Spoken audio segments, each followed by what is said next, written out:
Hello, everyone. My name is Paul Frisbee. I go by DJ, and I will be going over the Sony PlayStation Network hack.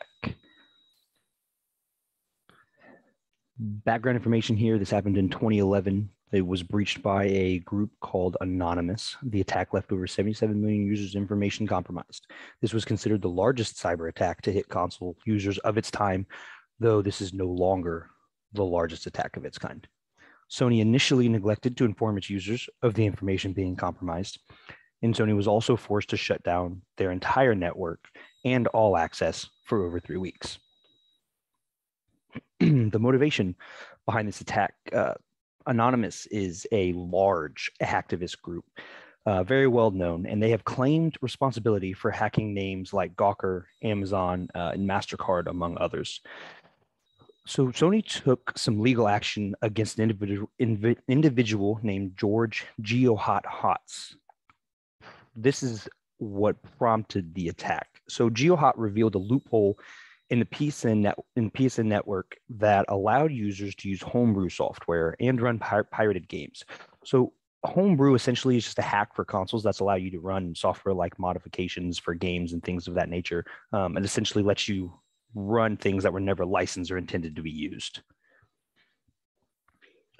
Anonymous was very angry with the prosecution of George Hotz. They said that Sony received their undivided attention, and that the legal action against their fellow hacker was wholly unforgivable, I believe was their word. So the group believed that Hotz uncovered and distributed public knowledge. So at the very least, they believed that legal action was unwarranted. It helped discover a loophole for Sony. They should have been appreciative for him finding this out. They accused Sony really of only wanting to cover up the information because of corporate greed. They didn't want anyone to know how their network worked, and they were trying to keep it a secret, essentially. There are multiple different types of attacks orchestrated by Anonymous in order to harm Sony's infrastructure and revenue in retribution for the legal actions that were taken. Initially, they used several distributed denial of service DDoS attacks.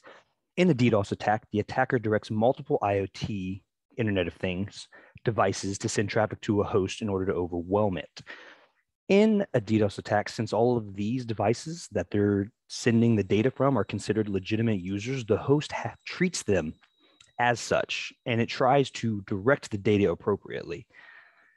This happens usually through the use of a botnet. As we discussed in class, botnets contain multiple devices referred to as bots or zombies individually that are infected with malware that allow them to be controlled remotely by the attacker.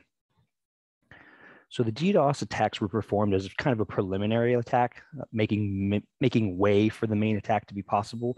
They were a distraction as well as a path maker, so to speak. Sony was dealing with large-scale server issues over several days thanks to these DDoS attacks. And during that time, Anonymous found a way to gain higher permission access to Sony's developer network. This was done through the use of malware. Now, this malware was sent to an administrator via an email. Presumably, it is believed that the administrator, while highly distracted from the current DDoS attacks, just clicked the link that was sent to him, and this was what prompted the download of the malicious software to their system. Now, the malware, once it was downloaded, enabled remote control of that administrator's system. Now, the target system had root user access to the PlayStation developer network, allowing the access of all of this information to Anonymous. So the consequences, we're going to talk about the users first. The main consequence, as you would anticipate, was the theft of information from the PlayStation Network users.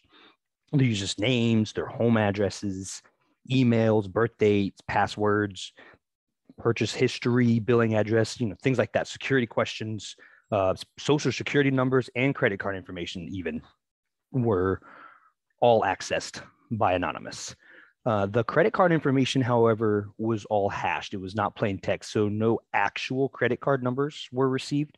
And this is 10 years ago, so the reports obviously indicated that fraud didn't happen as far as that's concerned. The retrieved information, though, the rest of it was posted to the web. Anonymous didn't do this to search for financial gain, though. So the consequences on Sony's side, primarily consequences, as one would imagine, were the lawsuits and the fees that came after all of this had settled. So there were 55 class action lawsuits.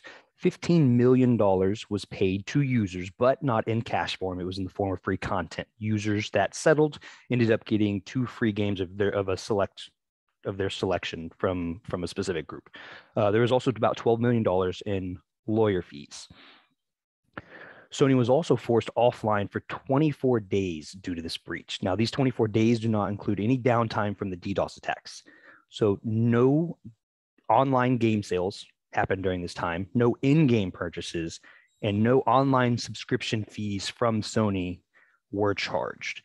It is estimated that Sony makes about $500 million in annual revenue from these services. So this was a pretty significant hit.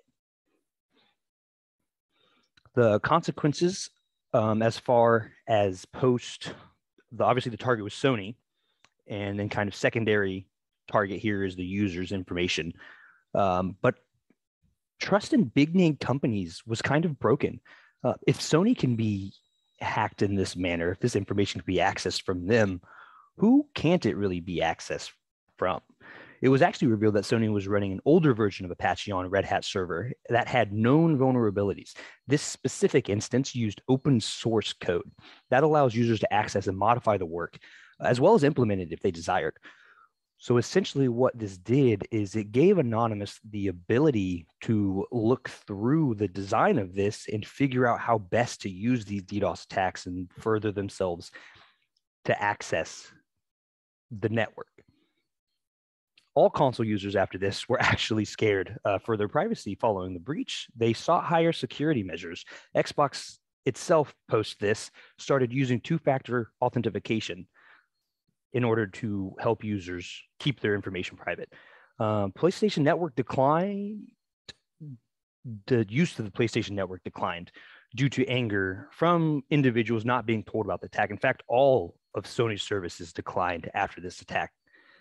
The users also weren't allowed, obviously, on their profiles during this time because the whole network was down. So they were also not able to change any of their information. So not only were they told that they were hacked and that their information was compromised, they weren't allowed to get on the network in order to hide or remove any of that information that was compromised. Brief recap here, PlayStation Network. This all happened in 2011. PlayStation Network happened in 2011. 77 million users, private information was leaked. The service used security and the servers that were used were outdated. And Sony knew this.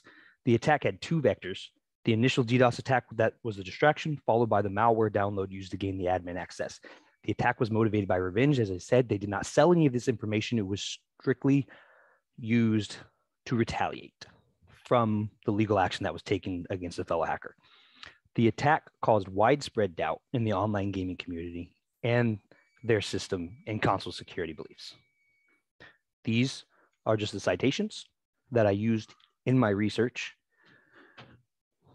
And these following ones are citation links. These are just in case anyone wants to see any of this information online in the actual news articles or any attributing information like that. Now, the questions I have. So given the pressure exerted on companies like Sony to continuously innovate, how can they be trusted to maintain security at every step, especially when it costs money? And the bottom dollar is the goal. If they can't be trusted, what possible solutions, if there are any, do users have to maintain their privacy? Second question that I thought would be appropriate here was the main attack was implemented using malware downloaded via user action. We discussed this in class. So do you believe that this was the only way for the attackers to implement this attack, or could another method have been used, given the fact that Sony was using outdated open source servers that had known vulnerabilities? And if so, what? And that's all I've got. Thank you, guys.